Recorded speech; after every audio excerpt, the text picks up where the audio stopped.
in thy mouth and in thy heart. He says that is the word of faith which we preach.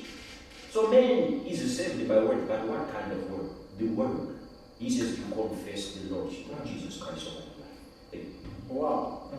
If I don't stop these guys, we can have an all day here.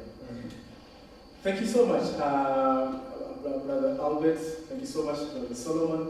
Thank you so much, Brother Jason. I know the power of the word of God.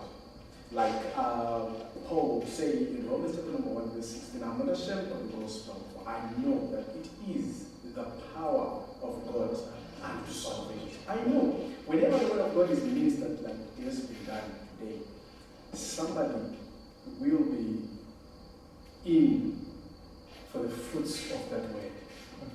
And the fruit of the gospel is salvation. Probably I'll kindly ask Brother Jason here to lead someone to Jesus, to lead someone to Christ, to get someone born again. Probably we have been listening and hearing and knowing inside of your heart. You have been a leader, and Nicodemus was a leader. He was actually a leader, not just a small leader, of the people of Israel. He was not a leader of the Philistines, of the people of Israel, God's people. He was grown up, probably not grown up. He was a church goer. Probably have been going to church in conferences, and you're planning to go for a conference. But you have not been born again the way that we are explaining being born again here. It's not going to be too late for you. It's not even too late for you to be born again and receive this new birth today. I'll kind of ask Brother Jason to lead you to Jesus. I want you to take this moment seriously. Just wherever you are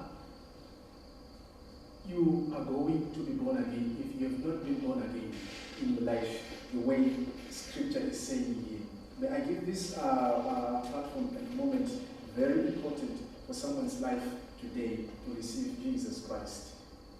In just a short space of time, He will lead you to Jesus, and then we will all be grateful together and welcome you to the body of Christ. Like as the book of Hebrews says, we're coming to the assembly, the general assembly of born again people. So, Brother Jason, we need someone to Jesus. Thank you, sir. I know you are out there and you have heard the word, and you have believed in your heart that God raised Jesus from the dead. Now I want you to do this prayer with me, the believer's prayer. I want you to open your hand and say, Lord Jesus, I accept you as my personal Lord and Savior. I believe in my heart that God raised you from the dead. And your word says, whosoever shall call upon the name of the Lord shall be saved. Therefore, come into my heart, be my Lord and be my Savior. From today, I am a new creation. I am born again. In the name of Jesus. Amen. Amen. Thank you so much. Until next time, continue to walk in love, continue to walk in faith. We're going to take it from there. In the next session, we will be talking. I've just captured something here. We will be talking and dealing with the sin issue at a length. We want to deal with the sin issue for a person's new birth, and then we know we've done justice to it. So, God bless you so much. You are so much blessed. Jesus remains the Lord, and continue to be in Christ. Amen.